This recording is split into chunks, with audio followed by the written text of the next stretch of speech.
Mari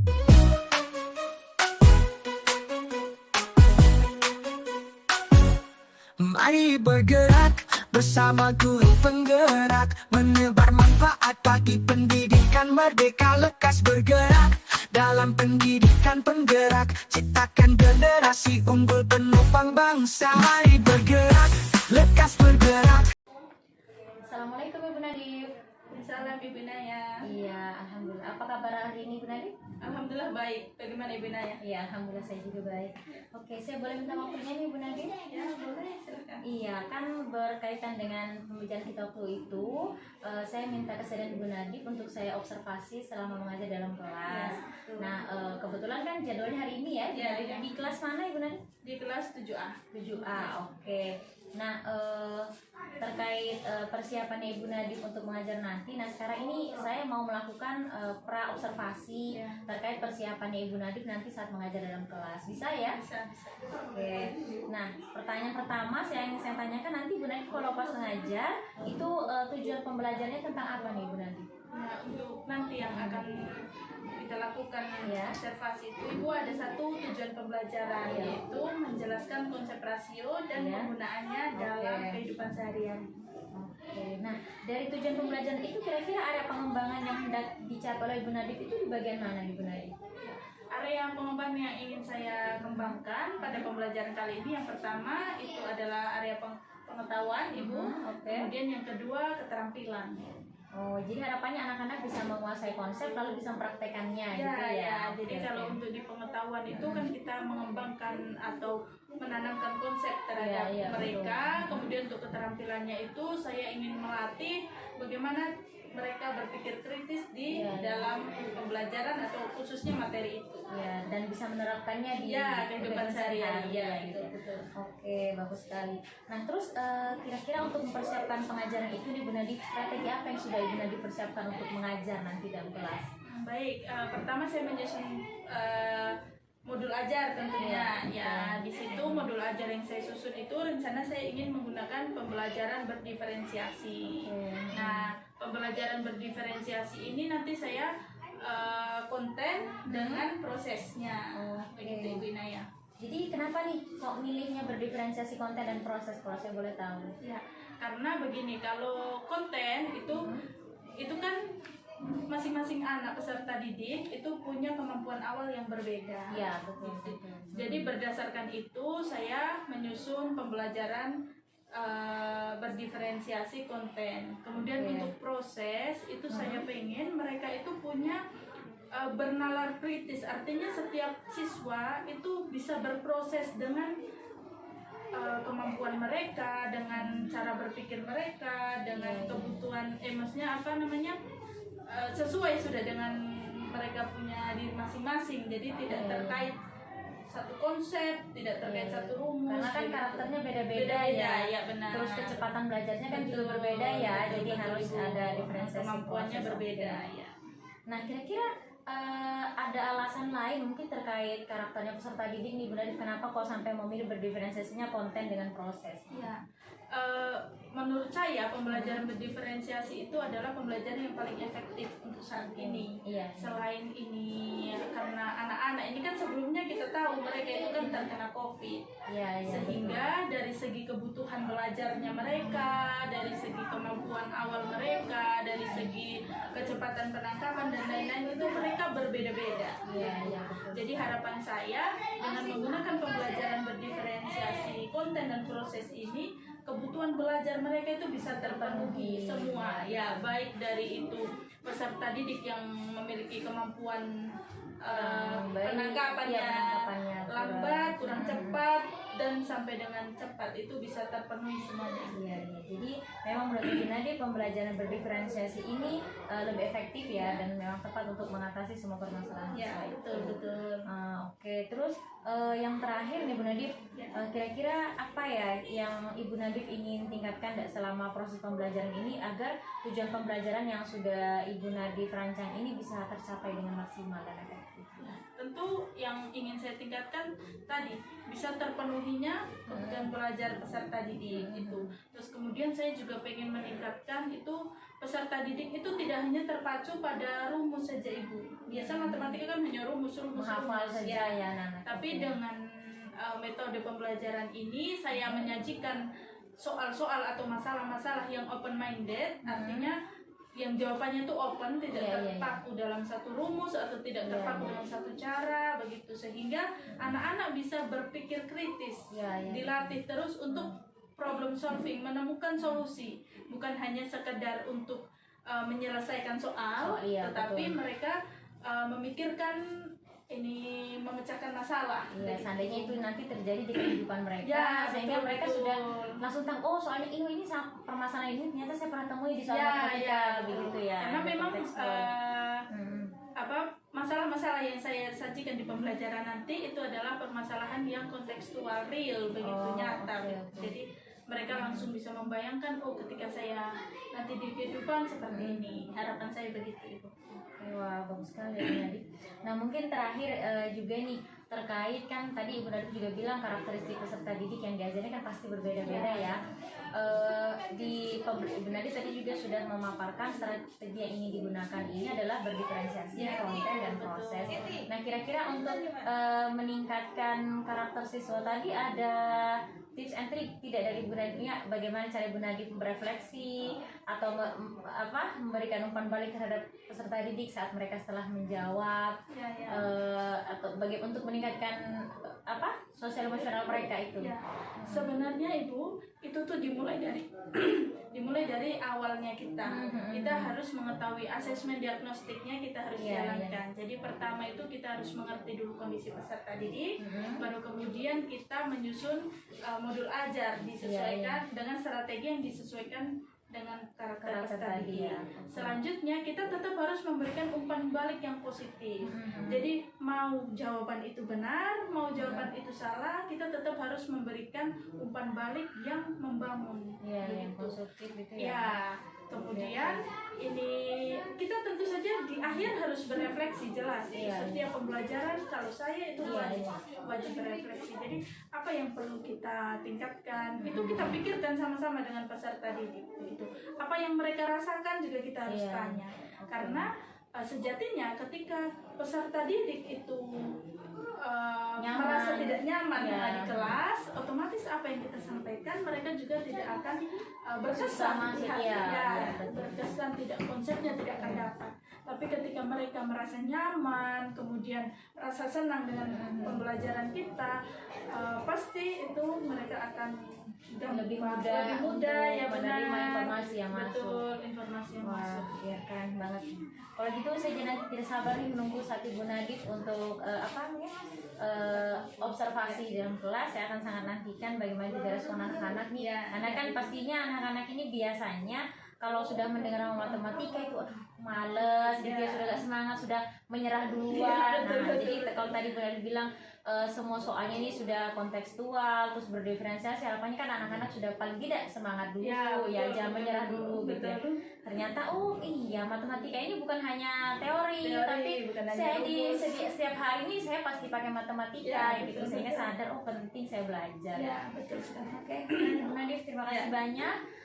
Dan nanti setelah kita observasi akan juga ada percakapan pasca observasi ya Bu Nadif. Tapi nanti saat pasca observasi saya akan didampingi oleh pengajar praktik saya. Semoga Ibu Nadif tidak keberatan. Dan nanti kita saling sharing. Siap Ibu, terima kasih. Terima kasih banyak ya Bu Nadif atas waktunya.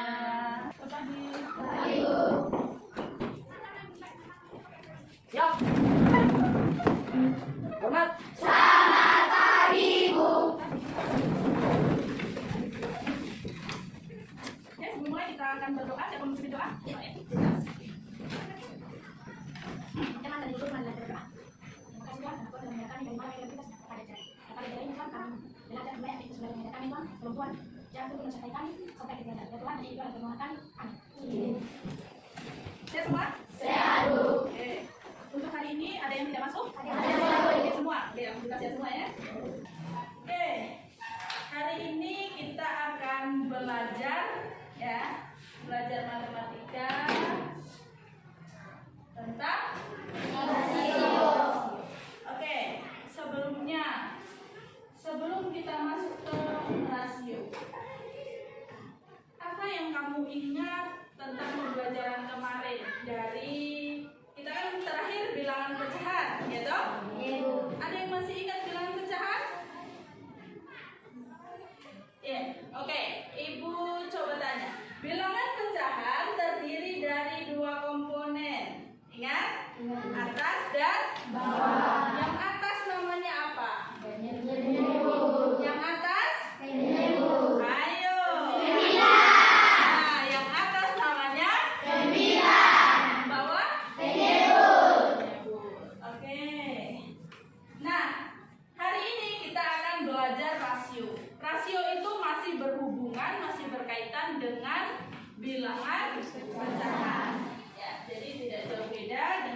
perbandingan.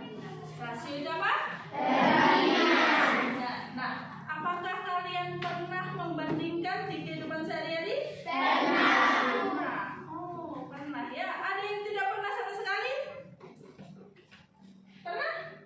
Pernah. Oke, ada yang bisa kasih contoh? Coba angkat tangan. Membandingkan di pengalaman kalian seperti apa?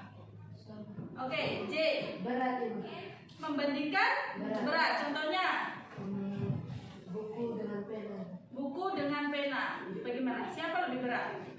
Buku itu. Oh, buku. Oke, Kathy mungkin tinggi badan. Contohnya? Kathy dengan Sila. Siapa lebih tinggi? Kathy, coba berdiri. Oke, Kathy dengan Sila. Coba bisa dilihat? Bisa. Siapa lebih tinggi? Kathy. Oke, terima kasih. Yuk, semua berdiri. Sudah berdiri semua? Sudah. Oke. Banana shake. Banana. Oke. Pil banana. Pil banana. Cut banana. Cut banana. Eat banana. Eat banana. Shake banana. Shake banana. Boom banana. Boom banana. Oke, teman-teman. Tujuan pembelajaran yang akan kita capai hari ini yaitu menjelaskan konsep rasio dan penggunaannya dalam kehidupan sehari-hari. Jadi kita akan belajar tentang konsep rasio. Jadi kompetensi awal yang kamu miliki yaitu faktor dan faktorisasi prima. Terus bisa menambahkan ada sudah pernah dapat di SD? Sudah. Persamaan linier satu variabel. Oke. Nah, kata kunci yang muncul dalam pembelajaran rasio ini ada rasio, perbandingan, skala, rasio ekuivalen, proporsi, persen, dan bilangan. Oke. Nah, kita banyak menggunakan konsep rasio dalam kehidupan sehari-hari. Ini dia contohnya. Ya, bisa dilihat ada gambar apa? Pizza. Ada pizza A dan pizza B. Ada yang pernah makan pizza? Pernah. Ada yang pernah lihat? Oke, pizza itu roti ya toh? Roti yang ada rasa-rasa toppingnya. Di atas ada yang topping tomat, topping daging dan lain sebagainya. Biasa kalau beli pizza, biasa membandingkan tidak? Apa yang dibandingkan? Besarnya, ukurannya, ya toh? Ada lagi? Rasanya, harganya, toppingnya, begitu toh? Saya suka daging. Oh, mama suka sayur. Nah, dan lain-lain. Oke? Berdasarkan selera kita. Oke? Kemudian ada peta. Pada peta itu kenapa muncul ibu? Kan peta tidak dibandingkan. Peta itu menggunakan skala. Jadi kamu pernah gambar peta? Kamu melihat peta yang asli kemudian digambar di buku kamu. Apakah ukurannya sama? Beda. Ukuran yang kamu gambar bagaimana? Ya toh? Nah, itu namanya skala. Apa namanya? Skala. Oke. Yang gambar ketiga ada bapak-bapak dan bapak-bapak. Apa yang mereka bandingkan? Tinggi badan. Bapak yang satu pendek atau kurang tinggi ya. Bapak yang satunya tinggi sekali, ya toh? Oke, itu perbandingan. Terus ini contoh perbandingan dalam kehidupan sehari-hari. Oke, untuk pengertian rasio sendiri, ya, rasio atau perbandingan, ada yang bisa baca? Oke, siapa? Ali. Berdiri ya. Rasio atau perbandingan adalah suatu ukuran yang digunakan untuk membandingkan suatu nilai terhadap nilai yang lain. Setiap nilai yang dibandingkan harus merupakan besaran yang sama, misalnya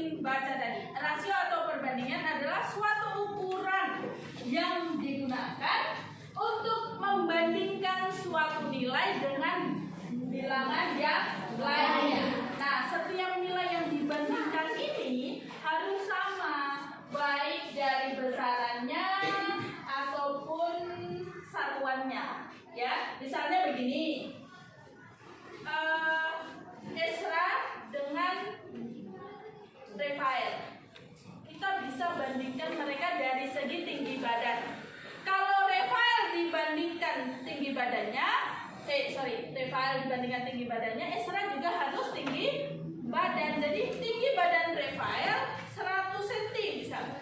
Tinggi badan Esra 150 cm. Satuannya apa itu? Satuannya apa?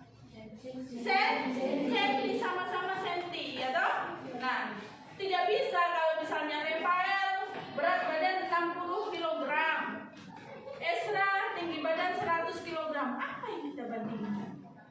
Berat badan dengan tinggi badan tidak bisa, ya toh? Ayo kita bandingkan. Ibu gemuk, nah, Tristan tinggi.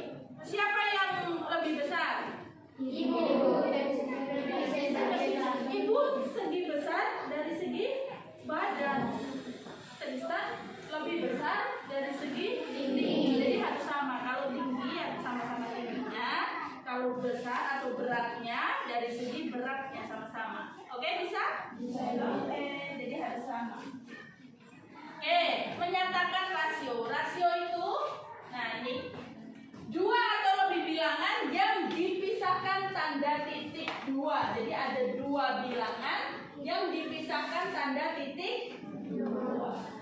Ini bacanya kalau di operasi hitung bacanya 2/3. Tapi dalam rasio ini dibaca 2/3. Apa bacanya? 2/3. Nah, kemudian bisa juga disajikan dalam bentuk pecahan. Kalau dalam pecahan ini dibaca 2/3. Tapi kalau di dalam perbandingan atau rasio dibaca 2/3. Bisa? Oke. Atau kalau dalam kalimat bisa kita baca 2/3. 2 bagian dari 3. Bisa? Ada pertanyaan sampai sini? Tidak ada. Oke. Sekarang coba lihat resep berikut ini. Oke, ada resep kulit somai. Oke, resep kulit siomay terdiri atas apa saja? Terigu, air, garam. Terus? Itu saja. Oke, ada bahan lain? Tidak. Resep ini digunakan untuk membuat berapa?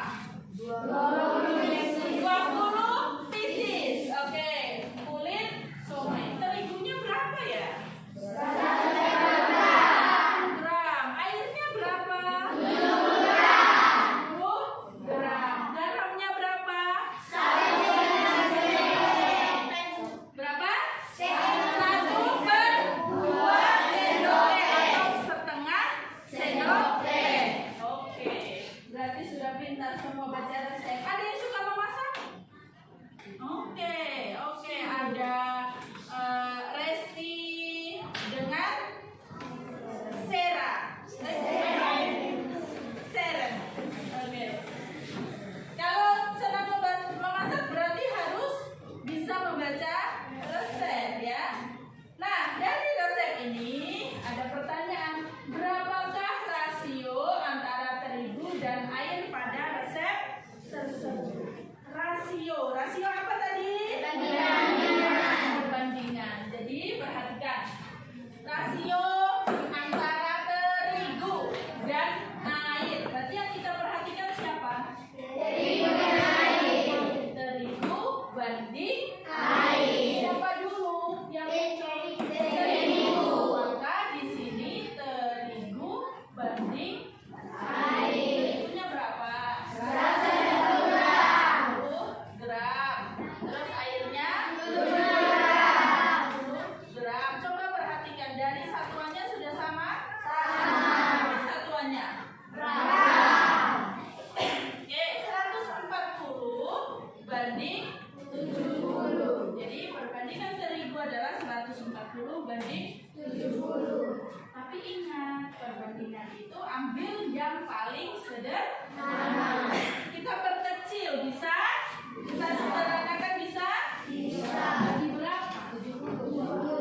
Bagi 70. Oke, ada yang punya ide bagi 70. Apakah bisa? 140 bagi 70? 2. Oke, 70 bagi 70? 1. Berarti perbandingan antara terigu dan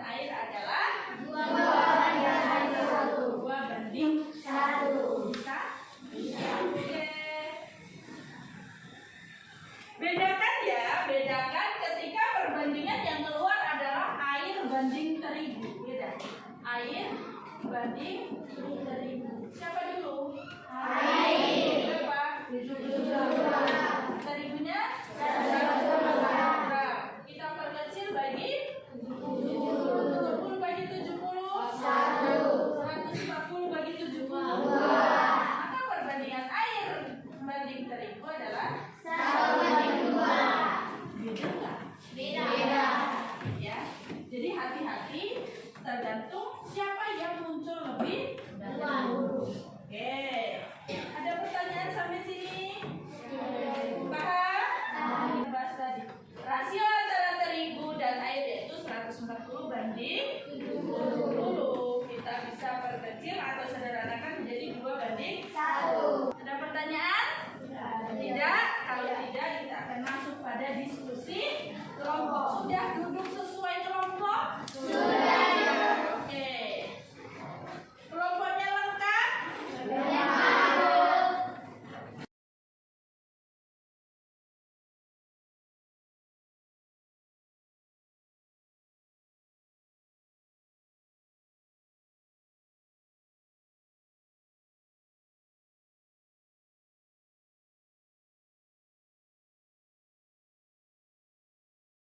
Yang mana? Merah. Oke. Di dalamnya ada soal cerita nih, ada permasalahan kita sehari-hari. Silakan kamu pecahkan menggunakan rasio. Caranya bebas. Silakan. Ibu kasih kebebasan kreativitas seluas-luasnya untuk kamu. Boleh pakai cara apapun. Oke? Bisa? Bisa. Oke, bisa mulai dari sekarang. Waktunya 20 menit cukup ya?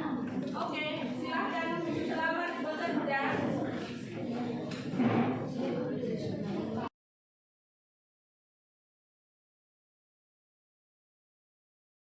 Oke, sudah? Sudah? Sudah, Bu. Oke, sekarang kelompok mana yang mau presentasi duluan? Sebelum Ibu tunjuk. Kelompok mana? Oke, yang kelompoknya paling kelompok layang-layang.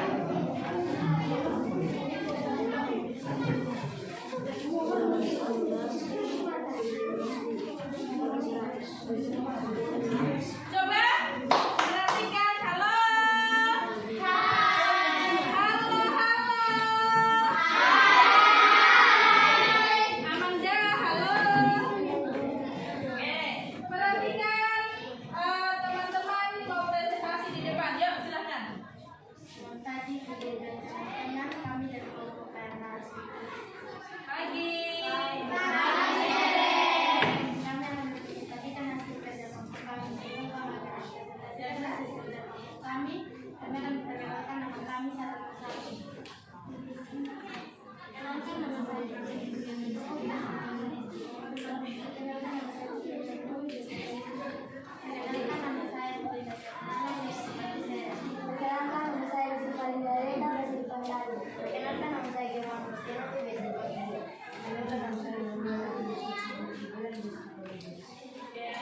sekarang kami akan mempresentasikan kerja kelompok kami.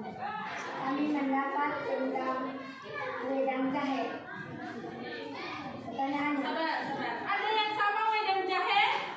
Ada. Perhatikan ya. Oke. pertanyaannya adalah berapa buah lemon yang dibutuhkan untuk membuat wedang jahe jika hanya memiliki 6 batang serai? Saat tentukan rasio paling sederhana dari serai dan lemon. Serai 8 batang, lemon 4 batang, kami membagi 4. Jadi serai menjadi 2 dan lemon menjadi 1. Jadi serai banding lemon sama dengan 2/1. Sabar. Kelompoknya segi 6. Soalnya sama.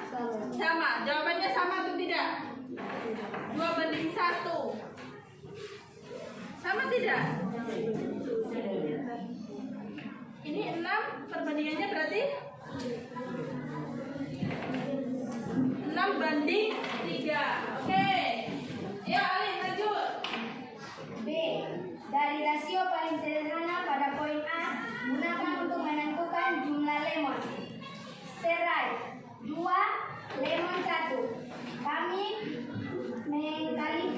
3. Serai 2 kali 3, lemon 1 kali 3. Jadi 6:3. Jadi lemon yang dibutuhkan adalah 3 buah jika hanya memiliki 6 batang serai. Oke, tepuk tangan untuk kelas.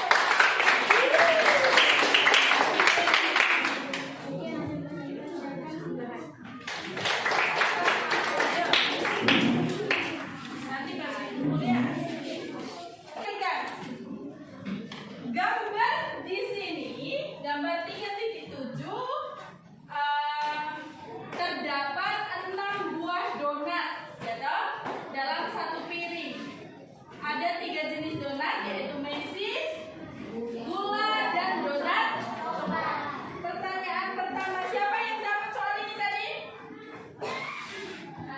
Oke. Donat ini juga? Tidak. Oke. Yang A, nyatakan rasio banyak donat mesis terhadap donat coklat. Berarti mesis banding coklat. Ya, mesisnya berapa? 3. Mesisnya 3, coklatnya 1. Maka perbandingan mesis dan coklat 3:1. Benar? Benar. Oke, mantap. Nyatakan rasio dan banyaknya donat gula terhadap donat coklat. Berarti siapa banding siapa? Gula banding coklat. Yang belakang tulisan ibu terlihat?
jadi berapa.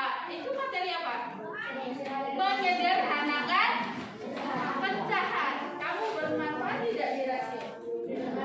Begitulah matematika ya. Matematika itu berkesinambungan. Jadi bukan matematika itu bukan rasio sendiri, bilangan pecahan sendiri, nanti bentuk aljabar sendiri, tidak. Tapi matematika itu saling berkaitan. Kalau contohnya gelang rantai itu saling terikat toh. Kalau satu putus maka gelangnya putus. Matematika juga seperti itu. Ya.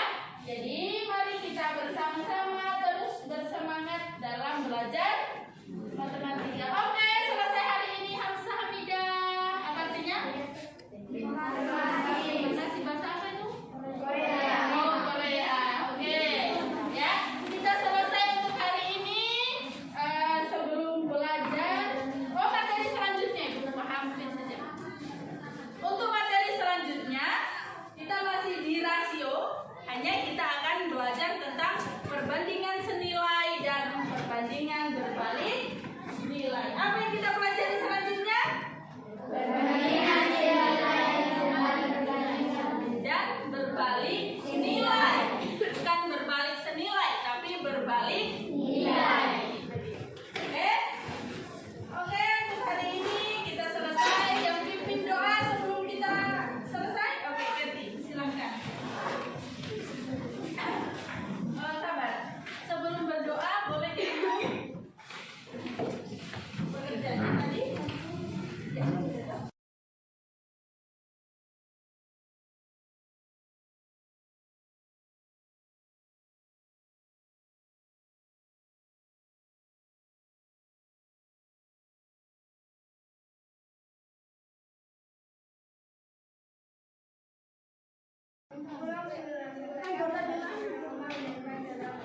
Ya Tuhan, kami dalam nama Yesus Kristus Tuhan kami.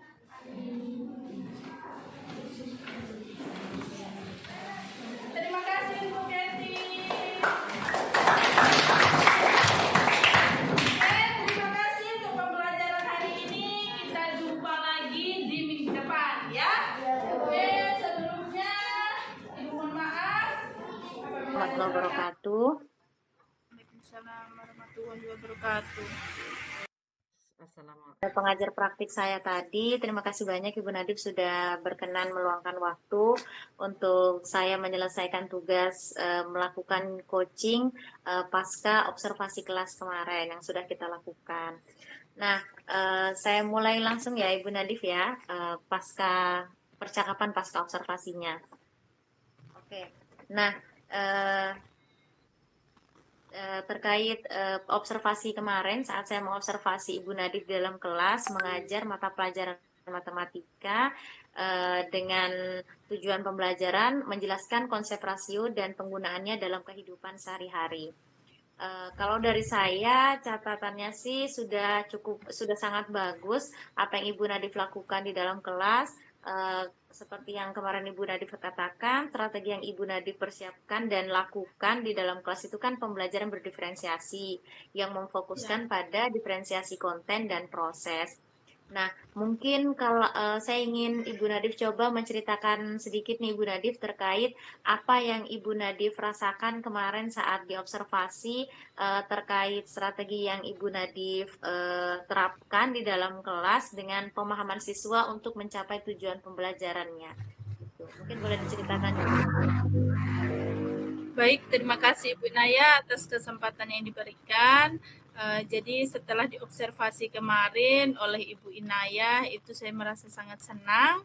Saya juga bersemangat sekali, terutama saya bisa mendapatkan umpan balik yang saya sendiri tidak bisa menilai bagaimana pembelajaran saya di kelas. Tapi ketika melakukan diobservasi oleh Ibu Inayah, saya jadi tahu apa yang perlu ditingkatkan, kemudian bagaimana cara saya mengajar, apakah sudah membuat peserta didik nyaman atau belum, itu saya bisa mendapatkan masukan dari Ibu Inayah, harapan saya nanti. Terus kemudian mungkin bisa diulangi tadi yang kedua Ibu Inayah pertanyaannya? terkait strategi yang Ibu persiapkan dan Ibu sudah implementasikan saat mengajar kan tentang pembelajaran berdiferensiasi. Nah, kalau menurut Ibu Nadif sendiri, kira-kira strategi itu sudah tepat tidak untuk sudah tepat bagi siswa yang Ibu ajar untuk mencapai tujuan pembelajaran yang kemarin? Bagaimana kalau menurut Ibu Nadif sendiri? Oh iya. Terkait strategi pembelajaran yang saya gunakan, kebetulan kan seperti yang saya katakan di praobservasi kemarin itu pembelajaran berdiferensiasi dari proses dan kontennya. Dan kalau menurut saya sendiri itu sudah efektif, Ibu Inaya, karena konten yang saya susun di dalam modul ajar itu sudah saya sesuaikan dengan hasil asesmen diagnostik saya sebelumnya begitu, dan sudah terlihat dari hasil pembelajaran kemarin. Penilaian pada asesmen formatif itu berupa berdiskusi kelompok, kemudian mereka bisa presentasi dengan lancar dan hasilnya sudah sangat baik begitu. Iya, iya. Iya, saya kemarin juga lihat anak-anak sangat antusias ya Ibu Nadif mengikuti namanya pembelajarannya. Mereka juga aktif berdiskusi dengan rekan sejawatnya yang dalam kelompok, terus juga saat mempresentasikan itu juga sudah terlihat sangat baik sekali. Dan saat mereka maju juga satu persatu saya lihat semuanya responnya positif dan menurut saya 100% jawabannya anak-anak benar gitu ya kemarin. Benar, ya. Bahkan di setiap presentasi kan Ibu Nadif masih memberikan afirmasi dan juga masukan buat anak-anak, menanyakan kelompok siapa ya, gimana nih ada kelompok lain yang punya soal yang sama begitu, apakah jawabannya sama ya. Kalaupun kemarin itu saya lihat ada jawaban yang berbeda tapi akhirnya sama, hanya kan kemarin ada yang belum disederhanakan dan ada yang sudah disederhanakan gitu, tapi pada endingnya akhirnya mereka jawabannya sama-sama benar meskipun ada sedikit perbedaan begitu ya. Betul, Nah, betul, betul. terus kalau menurut Ibu Nadif nih, kira-kira kalau dari asesmennya kan sudah jelas mereka bisa ya berhasil. Nah, terus saat juga Ibu Nadif tanyakan kepada anak-anak terkait keterkaitan materi ini dengan kehidupan mereka sehari-hari, mereka juga sepakat itu sangat berguna bagi kehidupan mereka. Ya, betul, betul. Kalau menurut Ibu Nadif sendiri, kira-kira nih, kira tindak lanjutnya Ibu Nadif apa? Ya, terima kasih Ibu Naya. Kemarin saya sedikit merasa ada yang masih ganjal sedikit terkait dari kan yang kemarin yang saya ingin kembangkan kan pengetahuan dan keterampilan. Ya, Nah, ya. dari segi keterampilannya itu memang saya merasa mungkin kalau pengetahuan mereka seiring berjalan waktu mereka akan Bisa, ya, makin mahir lah ya. sering berlatih, mereka akan semakin paham begitu. Hanya kemarin keterampilannya itu kan saya ingin melatih peserta didik berpikir kritis dengan cara menyajikan masalah-masalah yang open minded, yang jawabannya Ya, itu betul. beragam. Nah, ada beberapa siswa yang memang kurang aktif mungkin Ya, betul. karena teman-teman lain lebih mendominasi atau mungkin juga dia kurang percaya diri dalam mengungkapkan pendapat. Nah, disitulah yang ingin saya kembangkan begitu. Jadi saya Ya, ya. ingin Betul, lebih betul. baik lagi, ingin belajar banyak lagi dalam menyusun modul ajar terutama agar saya merasa lebih siap, agar saya merasa lebih percaya diri ketika saya sudah menyiapkan modul ajar dengan matang begitu. Dan untuk kedepannya tetap saya akan terus menggunakan pembelajaran berdiferensiasi karena menurut saya strategi berdiferensiasi ini yang paling efektif yang bisa memenuhi semua kebutuhan peserta didik baik dari kecepatan pemahamannya ataupun kompetensi awal yang dimiliki dan lain sebagainya. Oh iya, oke. Kemarin kan memang presentasinya per kelompok ya Ibu Nadif ya, sehingga kan kalau kita berikan nilai ya nilai kelompok gitu ya. Sehingga ya benar Ibu Nadif tadi katakan saya juga sepakat itu kalau kita juga harus tahu kemampuan peserta didik secara individualnya gitu kan ya. Bisa jadi dalam kelompok itu kayak benar tadi bilang, dari 5 orang dalam satu kelompok itu yang mendominasi yang mungkin 1-2 orang saja yang mungkin lebih aktif, sehingga teman-temannya nih bisa jadi sebenarnya belum paham atau mungkin tidak secepat mereka karena dapat soalnya soal kelompok, ya nilainya juga nilai kelompok gitu ya. Oke ya, wah keren sih Bu Nadif juga sudah berkomitmen mau terus melaksanakan pembelajaran lebih baik lagi dan akan terus melakukan pembelajaran diferensiasi ke depannya untuk terus mewadahi keanekaragaman siswa gitu ya, entah itu dari kemampuan belajarnya, kompetensi awal dan lain sebagainya. Mungkin itu dari saya Bu Nadif. Terima kasih banyak atas kesediaannya untuk saya observasi, saya wawancara. Saya jadi terinspirasi banyak hal dari percakapan ini dan juga observasi kita kemarin. Mohon Ibu Nadif jangan bosan-bosan ya untuk saya ambil ilmunya untuk saya belajar. Gitu.